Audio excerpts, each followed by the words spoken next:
Muling nag-alboroto ang Mount Canlaon sa Negros Islands.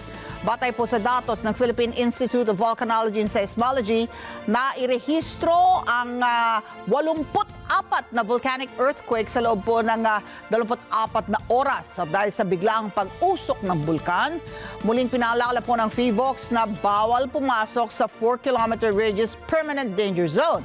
Gayun din ang paglipad ng eroplano malapit sa bulkan. Sa kuhang video mula sa monitoring po ng PHIVOLCS, sapol ang pagbuka ng abo ng bulkan at patuloy na pag-usok. Ang ashing events ay tumagal ng 19 na minuto mula alas 7:20 hanggang alas 7:39 ng umaga kanina.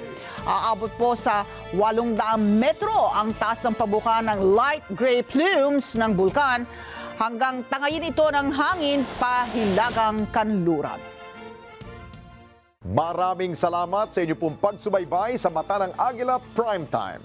Para malaman ang matatag, matapang at matapat na mga balita, i-follow lamang at mag-subscribe sa AtNet25 TV.